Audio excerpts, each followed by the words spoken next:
Welcome, everyone. Thank you for joining us for today's MobileCause webinar, Effective Nonprofit Organization for Social Media Fundraising. We are happy to have some terrific speakers and all of you joining us today. Thanks to everyone for taking time out of your busy week. We're looking forward to having a great webinar with everyone. We've got a fantastic agenda. We've got top 3 ways to engage donors on social media right now with our very own Lindsay Newman. We've got creating an effective social media strategy for your cause with our expert Ritu Sharma.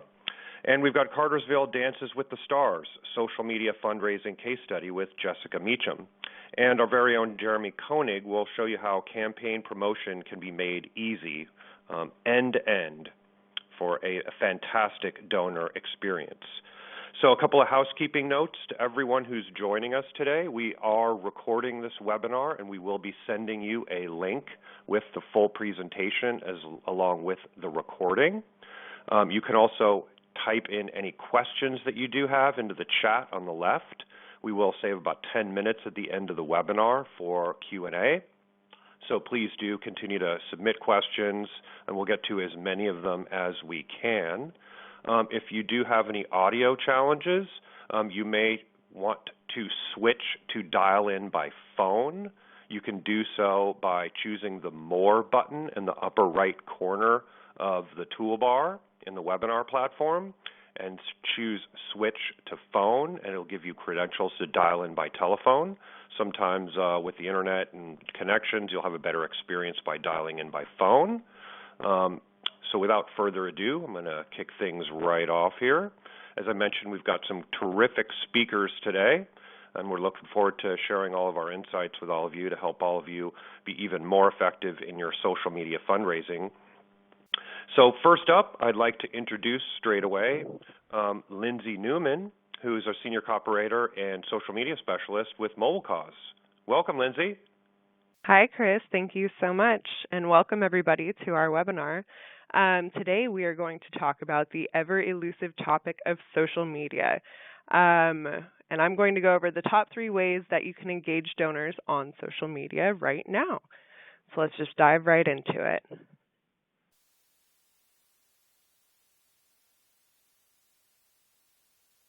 All right.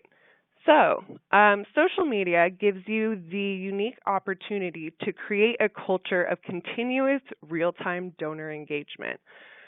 So what does this mean? This means that your organization is able to post updates and connect with people, your followers and your audience, on your social media channels. Social media is a relatively new space. I think that's one of the reasons that we get a lot of questions around it here at MobileCause.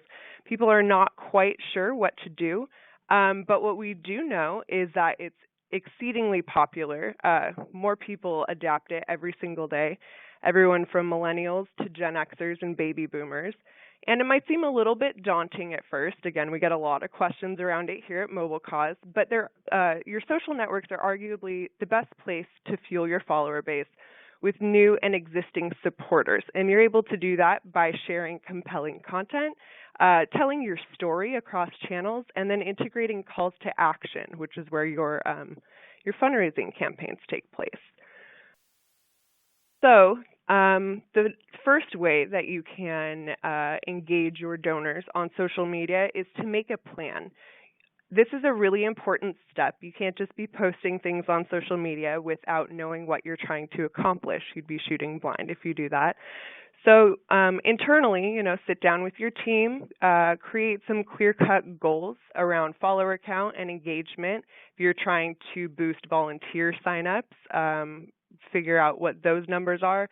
And then donations, if you have a fundraising goal specific to social media, or maybe it's just for the year, but you're integrating social media within your plan, you want to go over all those numbers and really pin down your goals for that. Then from there, you'll want to customize your message. This means you're going to tailor your content to each platform. So the most common platforms that we see nonprofits using are Facebook, Twitter, Instagram, and YouTube. Facebook and Twitter especially are the top two that we see most organizations already actively engaging on. A one-size-fits-all approach doesn't really work for social media simply because of how varied the content can be. On Facebook, for example, you can post links, you can post videos and pictures, you can post notes, and you can post status updates. But on Twitter, you're limited to the 140 character limit, which means you have to be much shorter and concise with your message. You can post images and links on there as well, but again, it takes away from that 140 character limit, so you have to be a little bit careful with that and a little bit more selective. And then on Instagram and YouTube, you'll need to create graphic and video content to be able to share on those channels. So it's all about tailoring your content to whoever the end user is going to be on those channels and what they're going to be looking for from you as an organization in terms of telling your story, talking about your events, and promoting your fundraising campaigns. And then from there, you'll want to inspire participation.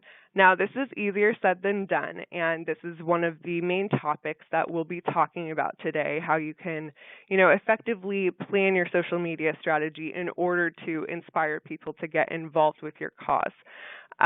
You're going to want to put effort into growing your following. That's a huge thing for nonprofits, and we see that people tend to do pretty well in terms of inspiring people to follow them.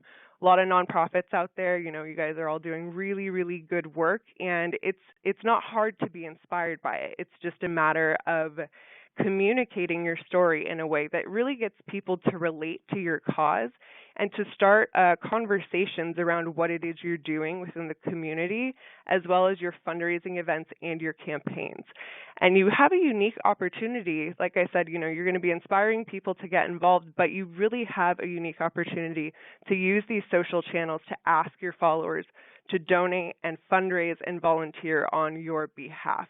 It's a much more personal way to do that. I'm sure, a lot of you are using email lists. Maybe you're sending direct mail as well.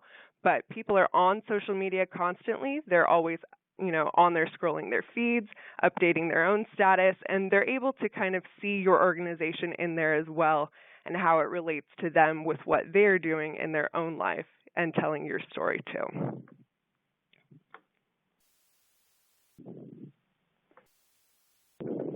Fantastic. So again, everyone, thank you for submitting questions. We're going to get to as many of them as possible. And again, as a reminder, if you do have any audio issues, you may want to choose to switch to phone. And we've got a lot of great content, so we're going to keep moving along here. And I'm going to introduce our next speaker, Ritu Sharma, who's the co-founder and CEO of Social Media for Nonprofits. Welcome, Ritu. Thanks for joining. Thank you very much, and thank you for the opportunity to join all of you and share some thoughts with you. Wonderful. I'm Ritu Sharma. Go ahead. Yeah, so tell us a little bit about, yourself and your background and what your mission is in terms of helping nonprofits with social media. Sure thing. Social Media for Nonprofits started 5 years ago. We started with a handful of conferences, and we grew it to about 13 conferences in 4 countries. In 13 cities. And what we do is we organize these training events to bring nonprofit professionals from all different departments to expose to them how social media can be used for fundraising, for advocacy, and in general, how to interact and engage with your demographics and your constituents and your donors online. We started because we were looking for something like that for some of the efforts that we with 49 nonprofits that we were working with.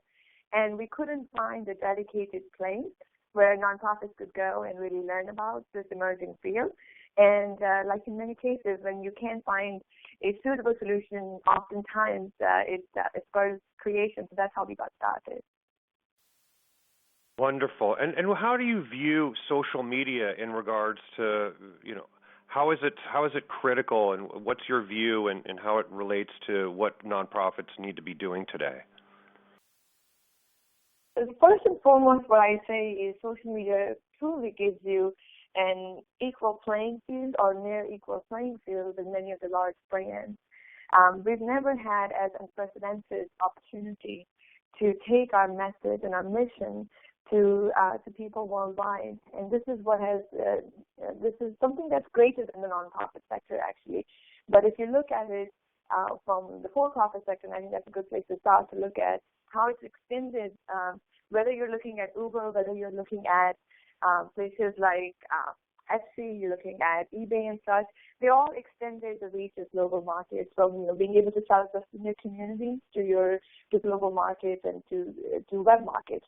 Similarly, same way as the nonprofit sector, if you see, it's really increased the reach from where it was just people in the community to if there's a cause that that resonates with people beyond the boundaries of a city or a village.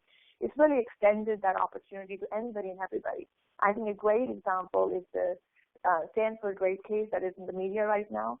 It's largely, if you see, fueled by a lot of social media advocacy on part of concerned citizens in taking the message global. And we've got, and I'm from the Bay Area, and there's over 1 million people who've signed petitions, who've taken to their Facebook pages, Twitter, and such.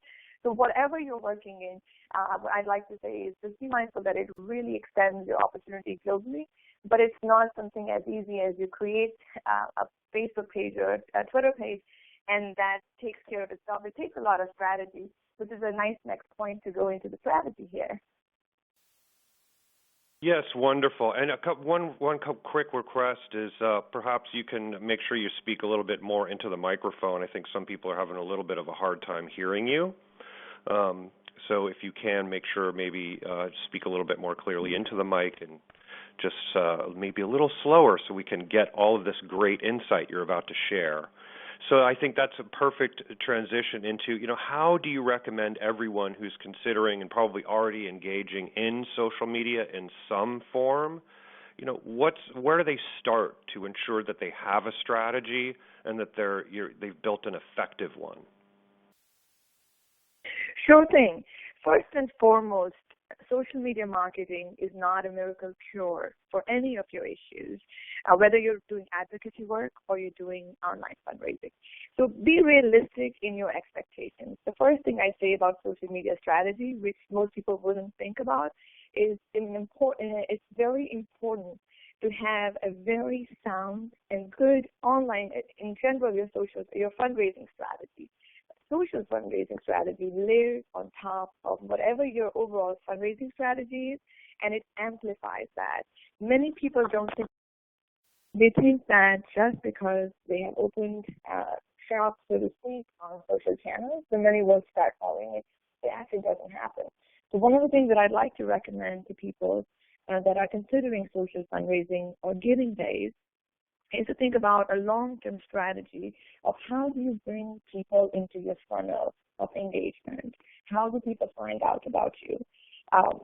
And if you are going to be running a year-end campaign or a giving days campaign, I would recommend that you look at engaging 6 to 9 months in advance.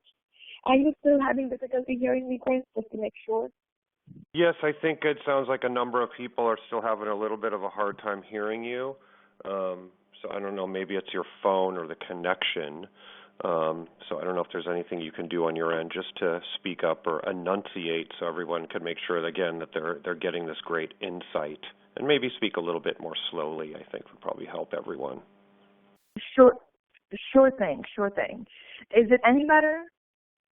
I hope that sounds a little better. Yes. Perfect. Thank you very much. Sorry about the difficulty. We tested, but technology. But anyways, I think first and foremost, think of a long-term strategy. Always think about how do you bring people in. Second, think about a strategy that builds on your fundraising strategy, marketing and advocacy efforts.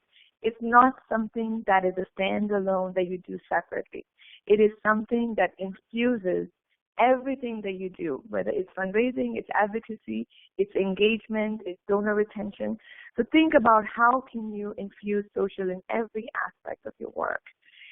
Next thing I'd say is have a very clear vision of what you wish to accomplish via social media, how it maps to your actual goals.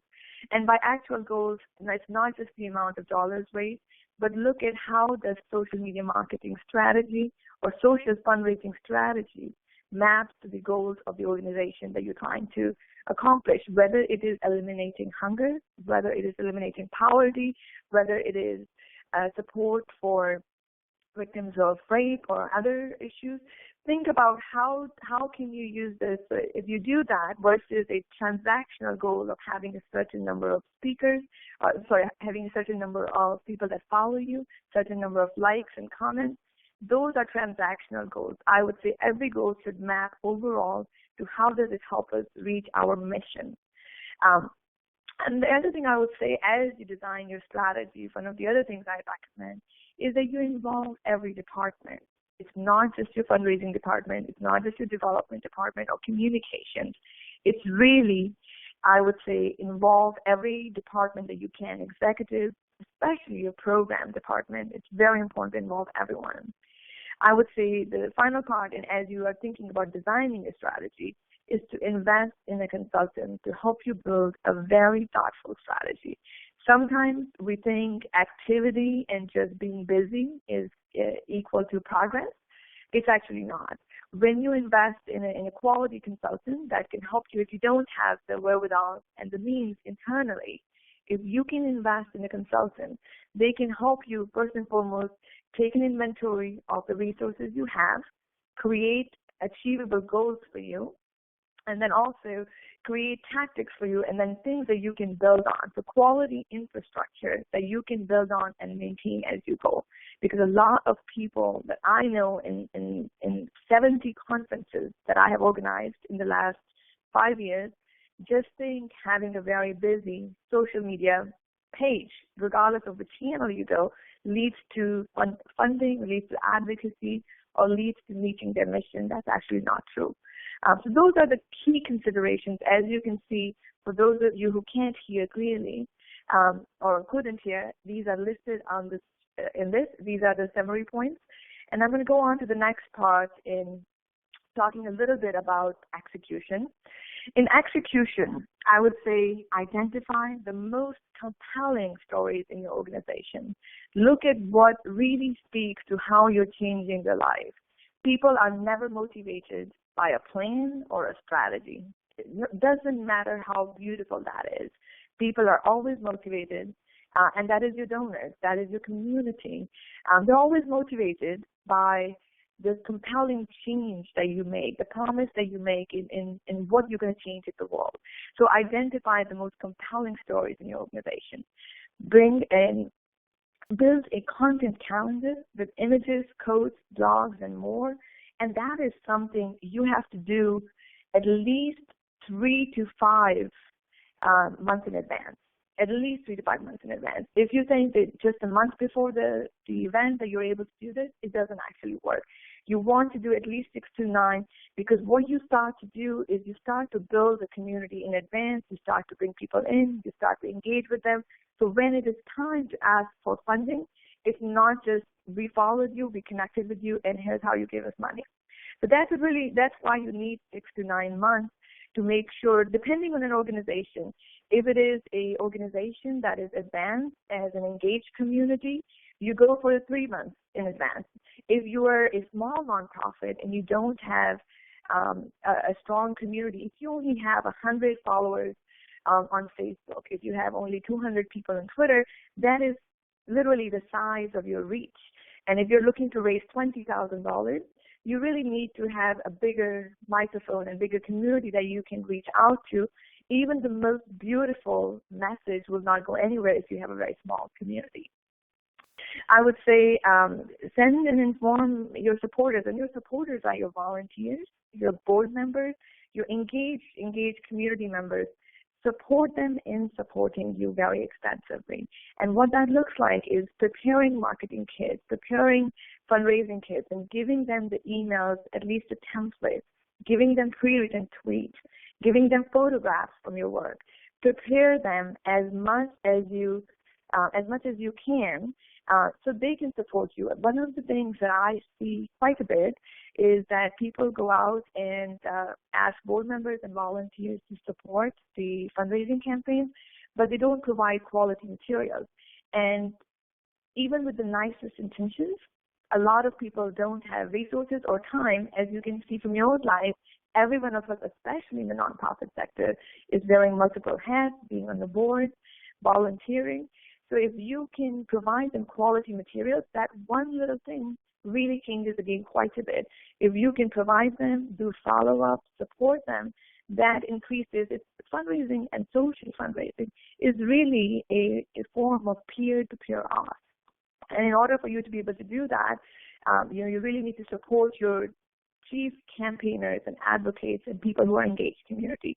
As you launch a campaign, and as you start to see some funds come through on your online campaign, make sure to have plan in place and materials in place for yourself and your campaigners to provide thank yous, to really recognize people on social channels. Everybody likes to be recognized as a philanthropist, no matter how small or how large the gift. Do the same for everyone and invite and encourage, because this is a great opportunity for you to recognize people who supported your organization and the cause, more importantly. Finally, make sure to take notes on an ongoing basis. You have some hard data that you're going to get in terms of analytics, and if you have either internal bandwidth or you have a consultant supporting you, you're going to get quality metrics out of this effort. But besides that, have a running wiki document where, as people who are part of your campaign, make sure to take notes, make sure to write things down as they happen that worked really well, and as they happen that didn't quite work well, that you can improve. Because a month or two after the campaign is over, people often forget and move on. So in this particular case, I would say these are some of the simple things that you can do that will position you for greater success in your fundraising campaign. And start small and manage your expectations. But this is a great way for you to increase the size of community and bring people into your funnel. Fantastic. And now a couple of quick questions, Ritu, and I think it bears repeating a little bit. Like at the top of the slide, how do you recommend, which channels do people focus on, and who should be, managing this within an organization? In terms of identifying the channels, there's a lot of research. It should really mirror your regular community. So if your organization is serving mostly teens, for example, if you're serving mostly teens, then there's a lot of data existing already, but also ask your existing supporters, what channels are they active on? Start to pay attention to that. For example, if you're heavily in teens, Instagram and Snapchat are performing far better than Facebook, primarily because everyone's parents are also on Facebook. But if you see, so there are certain channels that perform well. If you're looking to engage with the professional community and looking to accountants and bankers and professionals in any capacity, perhaps LinkedIn is a better tool for you to engage.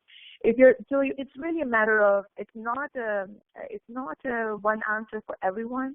It's really a matter of who you're trying to reach, what's the demographic, and doing the basic research of which channels, 1 to 2, have most of the people that you're trying to reach.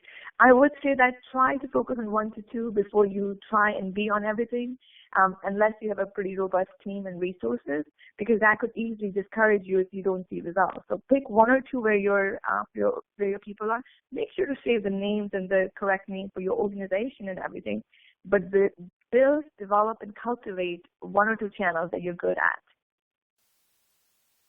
Fantastic. And, and in terms of like strategy, do you recommend that everyone start with, ultimately who, right, in segmenting your donors, because you may have older donors, you may have younger donors, you may be trying to also expand into a slightly different donor base. And do you recommend, when you're compiling your strategy, to be thinking about who each of those donors are and which of the channels that they're most likely to be participating in, and then moving into what's the content, what are the stories that those people are going to be most interested in engaging with? Is that sort of how you'd recommend people proceed? Absolutely. One of the exercises we do and one of the master classes we personally organize in our work at Social Media for Nonprofits is persona development and understanding demographics. And in the persona development exercise, which is basically identifying who your core supporters are. In this particular exercise, and I recommend each and every one of you do that, and if you Google or Bing search, what is persona development, it's basically identifying my donor is, let's give him a name, John. John is a banker. He works, these many hours. These are the places he volunteers. My constituent is Mary, perhaps. Mary does this, goes to shopping here. You basically understand who your key target people are and give them a name, actually. And you write down who your volunteers are. So you give everybody a personality, so to speak, who they are, what they do, and you write down as much as you can about them. So you understand them as people, first and foremost.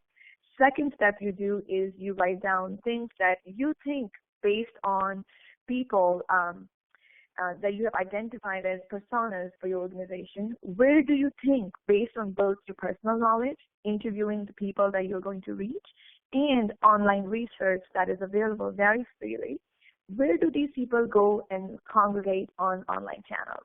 What kind of content do they consume? What kind of content do they create? So you do this exercise and you keep going down granular in understanding them.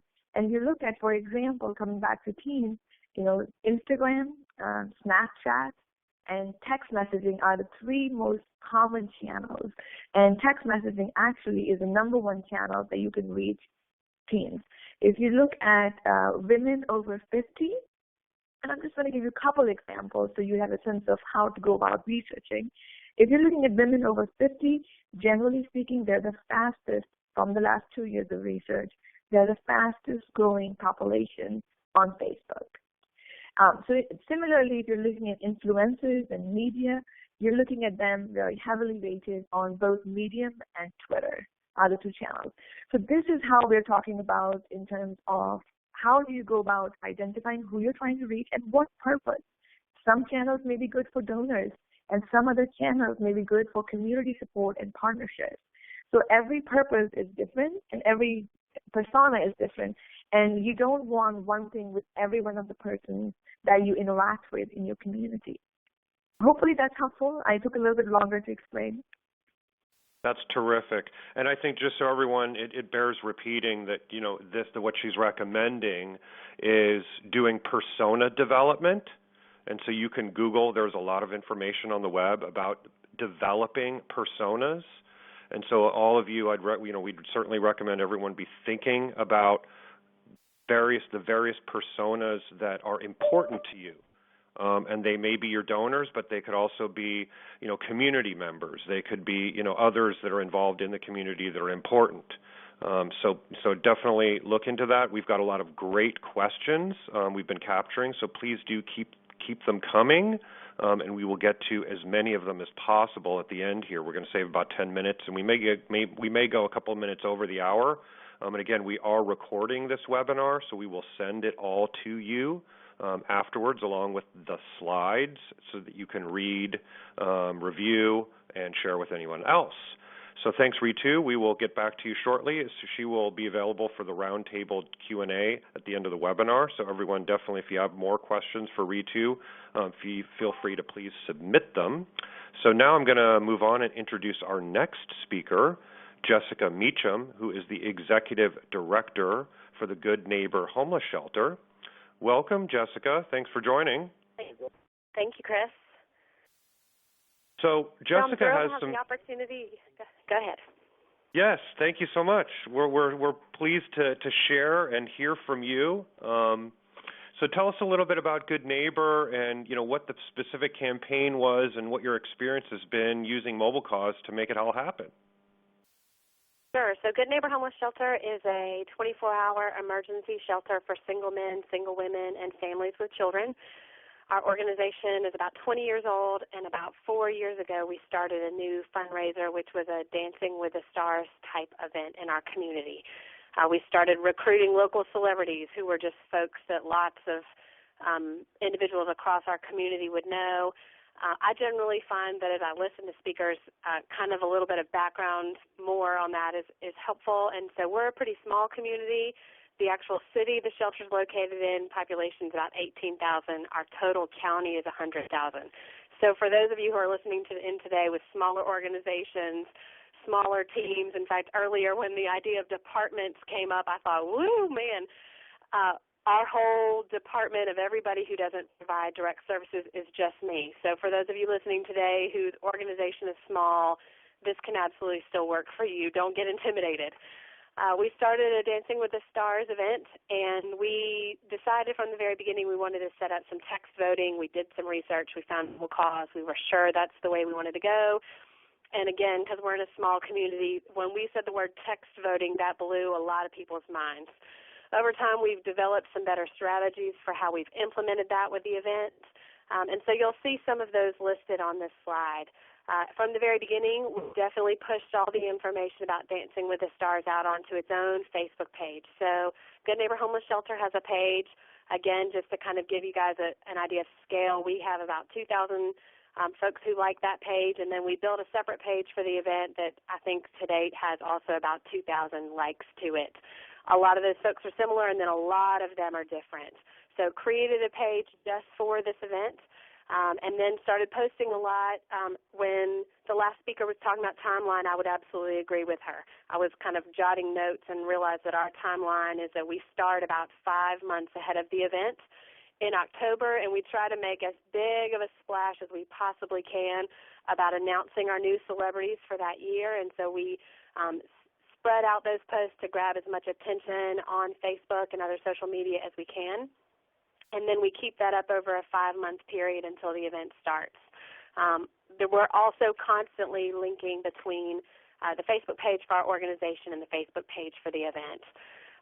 We do that for the months that lead up to. Now, we also get a lot of traffic off of our celebrities participating because they are putting a lot of information on their personal pages. And I know I've already seen questions pop up about, how many posts on your page are people seeing or not seeing. Well, I can tell you when you get friends to your organization that post on their page, there's not as much involved in getting that pushed out on Facebook at large. And so each year we've had 10 or 11 celebrities. I was quickly looking at some of their friend populations. Each of them have plus or minus easily 1,000 friends on their pages. So if we're getting all 10 of them to post information about the event, all of a sudden upwards of 10,000 more people, which is 10% of our community, are seeing information about our event as it approaches. We do produce a lot of content and images that we give to them so that they can share those on their social media outlets. So we start with headshots of each celebrity, then we move into couples pictures. You're seeing one of those on the slide right now from this past year, and those are in their costumes. And then we also produce short videos, like the videos you would see on any of the talent shows on television. And so we produce those short videos. They're anywhere from 45 seconds to a minute. We push those out on our Facebook page. We encourage all of our celebrities to share all of that content as often as they're possible. This year, pretty newly, we did this work of creating individual donation pages that we did a better job helping all of our celebrities be able to share really effectively through all of their social media. In years past, folks had to do a lot of texting with the 5-digit telephone number, and so this year we did a much better job making a lot of traction with pushing out a link that folks could share on their Facebook page. Folks clicked on it. It went straight to the individual donation page for their celebrity. You're seeing that on the small smartphone or iPhone device on this slide where folks literally clicked the link. It went straight to Shelly's page. People made all they had to enter was their credit card information, and off they went, and donation was done. I'll say again as I wrap up that over the 4 years we've done this event, every little bit of work we do to simplify the giving process so that it's easier and easier and easier for people to give, that has made huge progress for us. We've grown the event and the amount of net money we've raised each year by doing that. Finally, we do a lot of work with thanking donors. So on the next slide, you're going to see what it looks like live at the event. We produce, with Mobile Cause, we produce slides that are shown throughout the dancing event. All of our celebrities create a thermometer where they see their donations increase over time. They're constantly scrolling names of donors, And so they can also link out that page. We kind of save that till very close to the event. We want all of our celebrities to keep fighting hard and raising as much money as they can. We share those very close to event time so folks can then even see their own name as all of the donors are scrolling through. They're seeing their own name and their list of, having voted for their favorite celebrity. We, at the event, give 2 awards. We give 1 award to the Judge's Choice, so that's the best dancing couple. But we give the other award to the People's Choice, and that truly is a person who just outright raised the most money. Shelley, who you're seeing on the slide, last year raised $15,000 for our organization. To scale that amount, 5 years ago, the largest fundraising event we did, we only netted $8,000 at all, and she raised twice that much all by herself. Fantastic. And so just to recap for everyone, who may not be a Mobile Cause user or familiar with the platform, again, I think it's important to note that you're a one-person show and that you've been able to do all of this on your own. So maybe could you sort of start from the beginning a little bit and walk everyone through? So you began this this event, and you recruited celebrities who were basically participants in Dancing with the Stars, and then you created individual text-to-give pages for each of them. Is that right? Can you walk us through that just a little bit? Sure. So you're looking at this next slide, and so this first image helps with an explanation of that. So in the first year we did it, all of our celebrities, their first name was their keyword, and so we started pushing out. Mobile Cause has modified a little bit of this information that you're looking at on this page so that perhaps participants today on this webinar will be able to actually interact with it.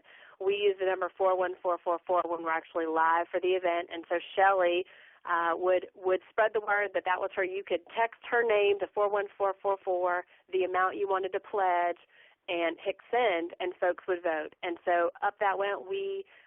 I've described already how we push that out through social media. We also, because we're in a smaller community, we make folks a lot of print information, physical print items as well. We have yard signs. Our small town is covered in yard signs with information about how for folks to text vote. So we hit that both directions, both on social media and live in our community. So folks started pushing through text voting. In fact, when we were preparing for this, I even joked that the first year, because this was so new in our community, live at the event, we had folks who were wearing T-shirts that said, "Ask me how to text vote," because there were people in our community who still thought, what is happening? I can text in a donation for this organization. But like I said, over a 4-year period, we've done a lot of education in our community about how to do this, and now are able to, with the links on social media, really simplify the way folks can work with Mobile Cause to make donations for their favorite celebrity. So you're seeing here in this slide, and just part of what the video looks like as we push those out on the Cartersville Dances with the Stars Facebook page. You're in the middle section, you see what it looks like. We post lots of posts during the event. So again, Shelley and her partner Derek, once they're finished dancing, they come out into the lobby area. We have a step and repeat photo area, and so we get pictures of them. We also post their videos of actual dancing live that night so that folks who may have been aware of our event but are home and not attending the event can watch the videos and be encouraged to vote from home. Our celebrities push really hard in about the 60 days prior to the event, and so they're pushing hard in that period. Generally, our celebrities have raised about 50% of their funds in the 60 days up to the event, and they about double that the night of the event, and a lot of that is trafficked through Mobile Cause. Fantastic. And now I think we can move on, so everyone who's participating, we've actually prepared a demo. So all of you can participate and see exactly what the experience was for all of the donors in Jessica's community. So if you'd like to actually try this out and see what the experience is you can actually go ahead right now, open up your mobile phone and text Shelley, SHELLEY, to 5155555. I think I said the right number of fives. Or you can go to mcause.us/Shelley. This is a demo, and go ahead and feel free to, test it out, and you will see exactly what the experience is. This is super easy. So you can see, I mean, Jessica, tell us a little bit about, how much time did it actually take you to, implement this in MobileCause? Sure. So in year one, and actually what you just did, in year one of our event, live at the event, we did this very thing. In fact, we, kind of as a joke, and we didn't warn him, one of our largest donors, we brought him onto stage, and I took his phone from him, and I texted in a vote. So we had folks across the whole room the first year participate live together, just so anyone who thought, I've never done this before, I don't know how this works, really all did it together. They received a text message back. You're seeing that on this screen right now, what it kind of looks like when they receive a text back. That's personalized for your organization. I will also rave about this part of customer service with a MobileCause. So following our event, if folks don't go through and they complete their donation, many of them, they'll get this text message response. They'll click the link and they'll complete their donation. Folks who don't complete their donation, they're going to get a call from MobileCause, and we've set up our customer service where folks get a call every other day for 10 days in an attempt to capture those donations that have been pledged. When we first started working with MobileCause said they were at about an 82% completion rate on every pledge that came in, and we've certainly found that to be real for us. So as pledges are made that night through texting, and the same through with the social media and the use of links, I would say that goes up even more, because folks then through social media, if they grab the link, they're going straight to the page to finish and complete their donation right at that time. Fantastic. And again, I think it bears repeating. So, how instrumental was sort of MobileCause and the customer success team? How's your experience been in working with them to help you, get your campaign off the ground and get the most out of it? Absolutely. We've grown, our special event giving has grown exponentially. I think I referred to this just a few moments ago, but just 5 years ago, the largest event we had netted about $8,000. We just had our 4th annual Dancing with the Stars in March, and it netted a little more than $130,000, and a huge amount of those dollars were pushed through MobileCause. We do still give folks opportunities. We have some older donors that are going to insist all the way to the end that they want to write a check. And we certainly have some of those, but over time, more and more and more and more and more people have started to use MobileCause to give donations to their favorite celebrity. More of them have participated in that. This year, even in the last 48 hours up to the event, hundreds of people used MobileCause to make donations for their favorite celebrity. Fantastic. And we've got a lot of great questions. So everyone, do stand by. We'll get to as many of them as we can here momentarily. Just love to give Jessica, any final thoughts, for those that are sort of, in the middle of this process somewhere, considering, adding mobile, to their toolkit. What recommendations do you have for them? I think that the two most important pieces are that it certainly did take a lot of education in the beginning. A lot of our donors didn't know a lot about this. We're in a smaller community. Many of our donors had not participated in campaigns like this at all before. So there was some patience in the beginning to get a decent percentage of our community aware of how this worked. And then I can't say enough times that the easier you can make it for someone to give when they decide, they've watched their favorite celebrity dance, or they're aware that a friend or a coworker is participating, the easier you can make it for that person to give, the more likely they're going to make that happen. So rather than them having to stop and write a check and mail it to our organization, or hunt down our website, so they have to Google it and find our website and find the page on our website to give, overwhelmingly I would say the donors to this event are in their 40s and 50s. Overwhelmingly, most of them look at Facebook on a daily basis, so we've spent almost all of our time just with Facebook. We did this year have a few celebrities that chose Instagram to share some of their content, and they could share the same content that we were sharing on Facebook through their Instagram account. But overwhelmingly, the number of people who participate in the event come. We've by having the celebrities connect to campaigns, they've each reached a whole network of people who are their friends and family and coworkers, and told them about the shelter, and told them about the work that we do, and told them stories about folks who are in our program that never would have heard about our organization before. And some of them continue to give today. Some of them continue to give every single month today because they saw a friend or family member mention Dancing with the Stars on their Facebook page and came to our page and learned about our organization. Fantastic. And I think, the final point that might be worth repeating or making clear to everyone is that, by doing this, you've actually enabled, your celebrities, you're actually tapping into their social media channels, right? Because they have, existing social media, fans and followers in Facebook and Twitter, and they are sharing, these text to give links in their channels. So you're really extending your reach. Is that right?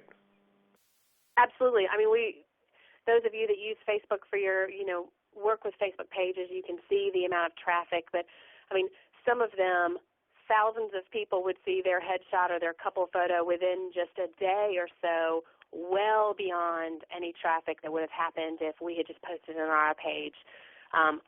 Dozens of comments literally about them participating and how entertaining they think that is, and they can't wait to see them dance, and they can't wait to hear what their music choice is, and they're so surprised by their photo. So tons of traffic by bringing celebrities to our organization that participate in our work, helping them find their own voice to share about what we do and find their own message about why they decided to participate and why they think our work is important. When we help them make videos, we do a lot of working with them to, like I said, put in their own words why did they decide to get involved, and then we are able to share that. And so folks are hearing so many different stories of why people decided to be involved and help support our organization.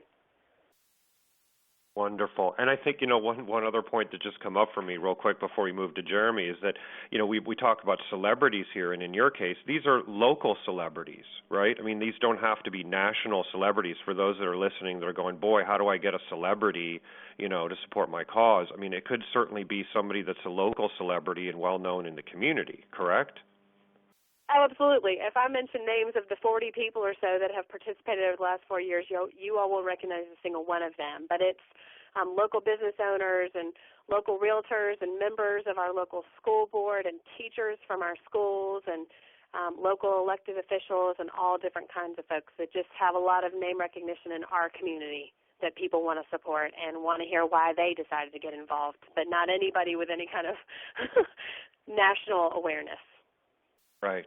And so really to tap into that is that, what you've really focused on doing once you set all of this up is providing great content, right, that they can then share. Is that right? Absolutely. So we've equipped them with live content that they can share on their page about the event, about themselves, about our organization. Wonderful. Well, thank you so much, Jessica. And everyone, you got some great questions. We're going to endeavor to get to as many of them as we can. So I'm going to move on quickly to Jeremy, who's going to talk to us about Campaign Promotion Made Easy. Welcome, Jeremy. Thanks for joining. Thank you, Chris, and thank you, Ritu, Lindsay, and Jessica. You all are an inspiration. Our hope for every Mobile Cause webinar is that each nonprofit organization that's represented today would take away one or two just very practical tips to supercharge your cause and your mission. I'm going to take the next 5 to 10 minutes and show you a great example of how you can actually map out your entire donor experience and track everything through the Mobile Cause system. I just want to highlight that as you do this, every donor touch point presents an opportunity for your nonprofit to grow its mission and fuel your cause. So let's go ahead and jump in. One of our most notable large customers at Mobile Cause is United Way, and they have a day of action coming up in a few days on the 21st.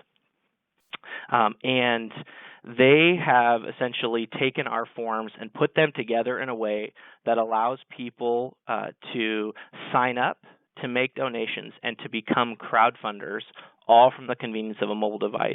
And that entire experience, donor experience, is triggered by, again, a text message and a short link. And just so that you guys understand, and if you would like to experience this on your smartphone for yourself now, or if you're listening to the recording in the future, all you have to do is text United Way Day, UWDAY, all caps, to 51555, or you can go to mcause.us /UWDAY. What you're doing when you're texting a keyword, for those of you who don't know, is you're actually triggering a pledge that can be followed up with. You also are subscribing to receive text messages when you text a keyword or when you fill out a form. When you click a short link, what you're doing is you're actually clicking a link that the nonprofit organization can see to track how campaigns are performing. These are very important and essential analytics for social media. I just want to point out 8 essential social media fundraising components. Keywords and short links for easy promotion. We've been talking about those. Mobile-friendly forms. Most social media activity occurs on a mobile phone, so it's very important that all your forms are mobile-friendly. I cannot emphasize enough reinforcing your call to action with custom branding, logos, videos. People are actually 4 times more likely to submit a form after watching a video. That's according to a study from Yale. As well as having custom donor data fields. All these social media campaigns give you an incredible opportunity to populate your donor database for the long haul. It's very important that all of your forms are secure. That means they have a little HTTPS in the browser window. And then finally, that you take full advantage of suggested donation amounts, testing those, figuring out what works and drives the largest donations, and giving people the opportunity to set up recurring gifts, which are the lifeblood to your nonprofit. Finally, the last 2 bullets, peer-to-peer fundraising, in my opinion, and in the Mobile Cause professional opinion, should be integrated into everything. Every campaign you run should have an option for individuals to set up their own peer-to-peer fundraising pages that they can then go out and simply promote to drive donations for your cause.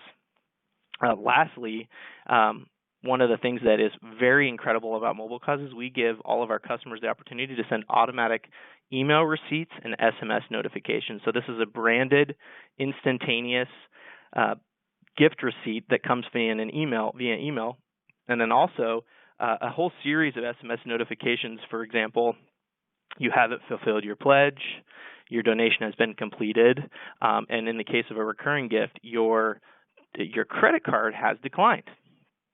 So now let's just go through. This is just a 3-step process. So here you can see a person can text United Way Day to 51555. They see the example for the day of action, and then they can click the link. Again, the person is subscribed to receive text message by texting that keyword, and then they also are counted when they click that link. That would be the same link that a person would share in a social media post. Then they're taken to a mobile-friendly sign-up form, and here you see all our best practices, including the branding, the video, the custom fields, everything you need to run your campaign.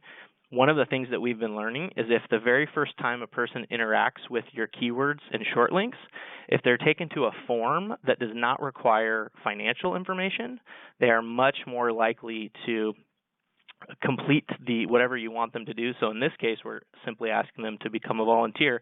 And what it's doing is it's acclimating your donors with the entire mobile experience.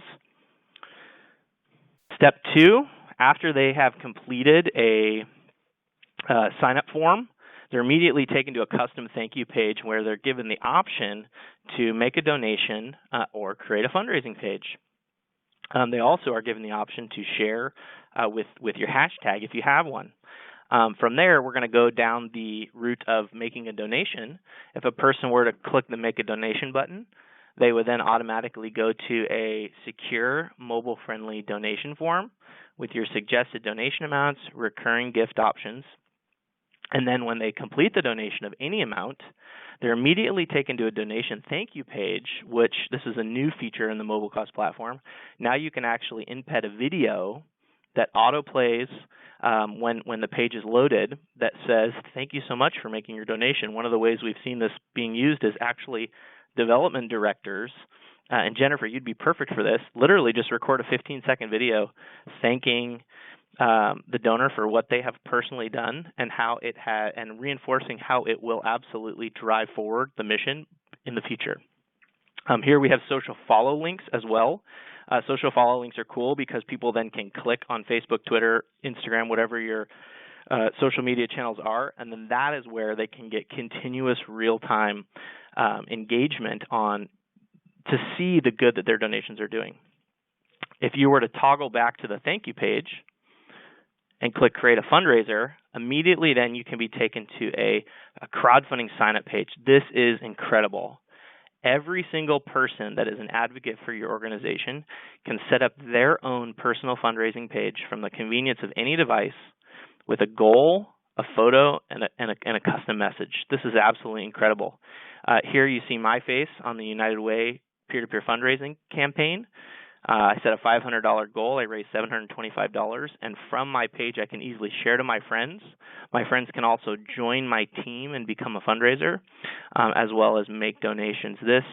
This absolutely has, throughout the history of MobileCause, created a viral effect of fundraising that allows your nonprofit to literally have the potential to reach a worldwide audience of people who want to do more than give, or may not be able to give and want to help raise money for your cause.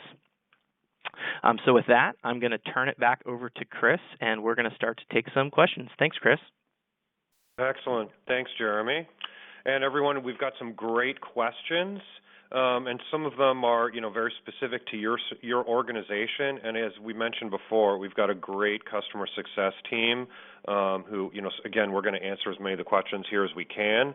But if you don't get all of them answered, we'd absolutely recommend that you give us a ring at 888-661-8804. And we can talk specifically, about your specific questions, any integration with existing systems, cost, how to do it all, a specific use case. We have a great team available to help all of you. The next thing I want to do real quickly before we dive into the Q&A is we have a lot of great webinars coming up, and we've got a lot of great topics. So I would love to share with all of you this poll, if you wouldn't all mind taking just a moment to take a look at some of the specific topics we're considering for our upcoming webinars. And please send us your votes so we can make sure that we create another webinar that's going to answer the questions that you have and help you be even more effective in the day-to-day fundraising you're working on.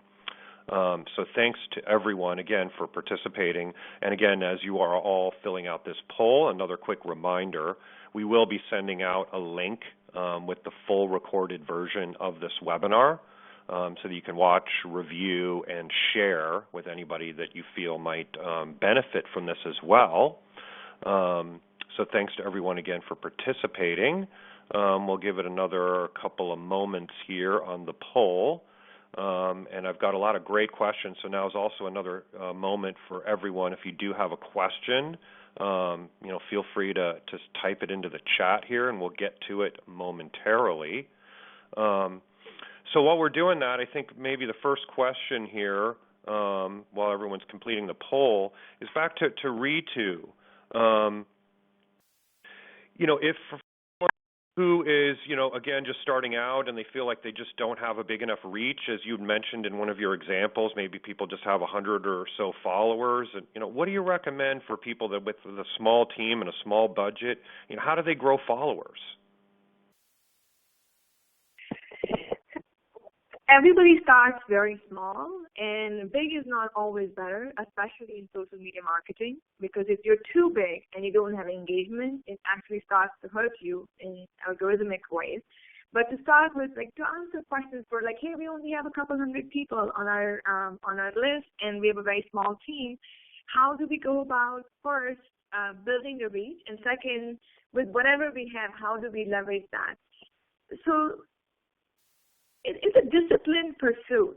It's about identifying what you're trying to do, who you're trying to reach, where they're congregating, and what is it in it for them? Why should somebody care about your cause?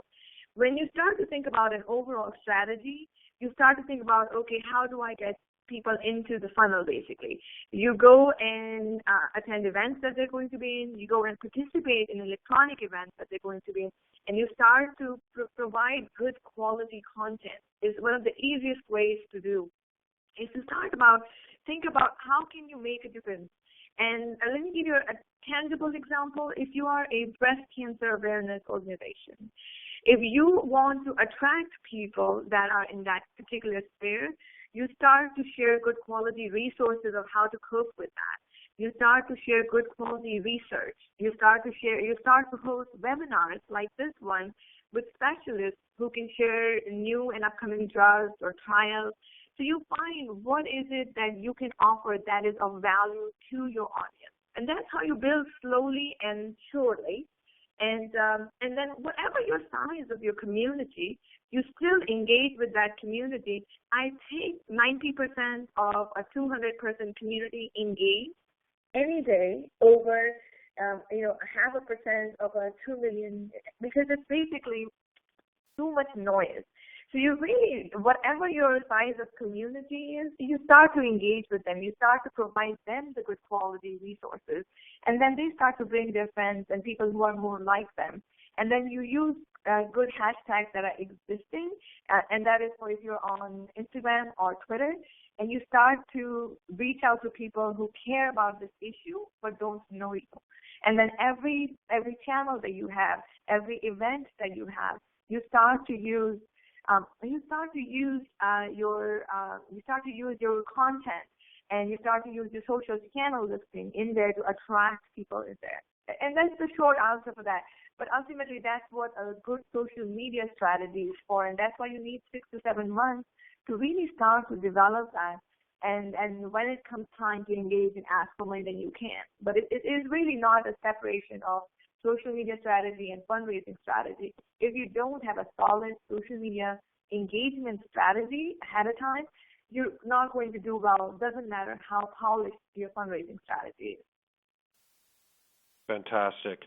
And one tip I might want to share with everyone that maybe sometimes has helped is I use an acronym called FARE, frequent, authentic, relevant, and engaging, FARE.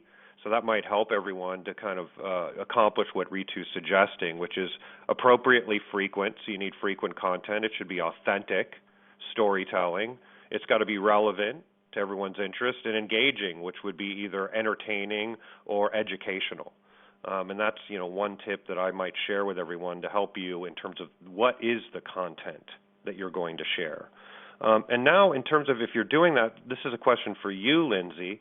A lot of people ask, well, when and how often do I ask?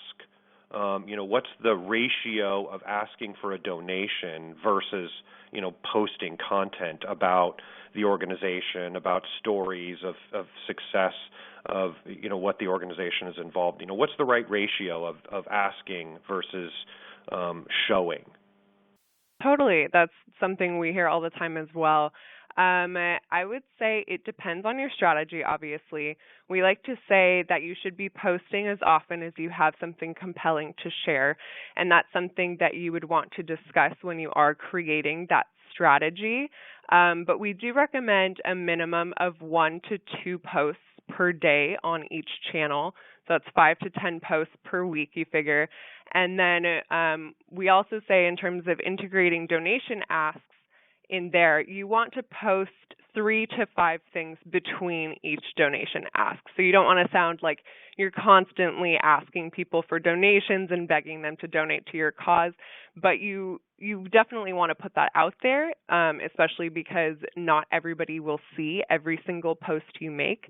But be sure to have that compelling content in between, be it blog posts or maybe pictures from an event you recently hosted, a success story, especially if you're an organization that works, with rehabilitating people or, cancer survivors. Anything that makes people feel good about giving to your cause is a great thing to post between those donation asks. And great, and a follow-on question, I think, for you, Lindsay, is like in terms of, creating this content, right? A lot of people, maybe it feels a little overwhelming, like how do I create video? And, do you have any tips? And sometimes people, feel like that content needs to be just flawless and expertly produced. What do you say to everyone that maybe is a little content challenged? I would say it definitely does not have to be expertly produced. In fact, especially if you're a small organization, I don't think people expect that from you at all. I think they really just want to hear about the good that you are doing, be it, within your direct community or just in terms of for the country in general. They just want to hear about your organization. So tell your story. Don't be afraid to post things that aren't perfect. Sometimes that makes you more relatable as an organization anyway, and just get as much content out there as you can. So even if it's just a picture with a nice quote on it, or, say you hosted an event, have your executive director film a really short 2-minute video just saying a heartfelt thank you to all the donors that gave to the cause and all the people that came out to attend your event. Those are great things to share. And again, doesn't have to be perfect. Just get it out there as much as you can. Wonderful. And now a question for you, Jessica, and this is, I think, a fairly common one for a lot of folks, is, who have maybe either older board members, perhaps an older community, and there's maybe a little bit of resistance in participating in social media as well as, mobile and the whole text to give. What advice do you have for those folks to, help really rally and get over the hump of sort of technology adoption, for lack of a better phrase? Sure. So like I said, in the first year or two of the event, we did some live kind of practice texting where we tried to really encourage everyone in the audience to get out their mobile device and to practice making a donation all at the same time, and encourage them to go ahead and give to their favorite celebrity, so that they were kind of all fumbling to figure that out together. We had volunteers floating around, so if folks looked like they were confused, then we just stopped and asked, hey, can I help you with that? So a pretty large percentage of folks leaned into that and took that opportunity to kind of get to know how this process worked a little better.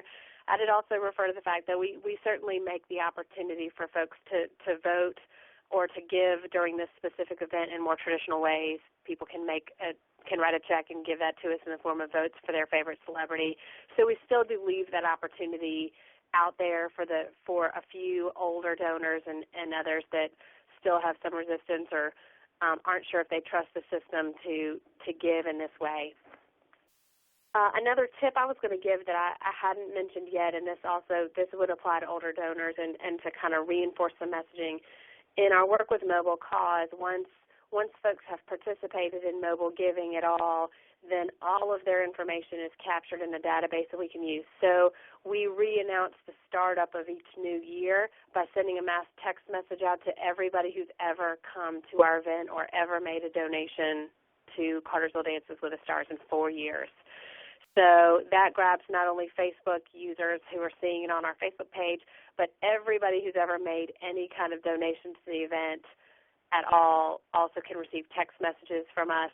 And then during the night, we can also text message out links for them to give that way as well. So maybe for an older adult who's having a little bit harder time getting to the right donate page, we can even text out those links directly to them. Fantastic. And now I think this is a great question to Jeremy. In terms of this, Jeremy, like what sort of conversion rate trends have you seen over the years in terms of conversion rate to engagement from a text message versus a post on social media versus an email versus traditional snail mail type of stuff? Any insight on those trends and how people are actually responding to these various outreach channels? Yeah, it's a great question. We get asked it a lot. It's hard to quantify from a follower or an email subscriber or text subscriber into a donor because it varies so much between large organizations, small organizations. What I would say in terms of communication is if you are communicating on social media, which many of your donors are on every day, if you're sending text message reminders to people who want to receive them, those have a 98% open rate. And then if you're sending compelling email communications weekly or monthly, those will have as high as a 25% read rate. All of that being said, raising money is all about your call to action.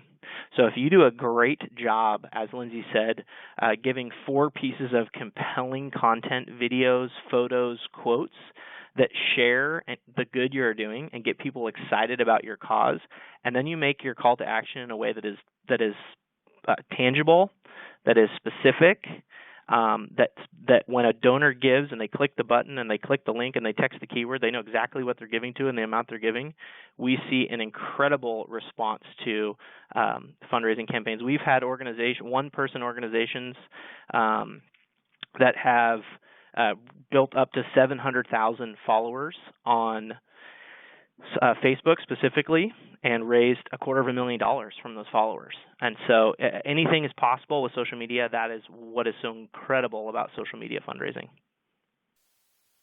Wonderful, and I think that's a great place to end our webinar for today. So again, as everyone who's participated, thank you all for joining us. We are recording this webinar, so we will be sending it out to all of you. Again, we'd recommend anyone who has specific questions. We have a fantastic customer success team who's available to help answer any more questions that you did not get answered today. You can either call us at 888-661-8804, or you can certainly register for a demo if you're outside the U.S., and we will call you. You can do that by visiting mobilecause.com/demo. And we will be sending out a link to this recording within the next 24 hours. I also, lastly, would recommend you visit our resources page. There is a fantastic set of resources from other previously recorded webinars, presentations, infographics, and some great educational material to help all of you. You can do so at mobilecause.com/resources. So again, thanks to all of our fantastic speakers today and for all of you joining us. Thank you and have a fantastic week, and keep raising funds through social media. Thanks so much. Have a great day.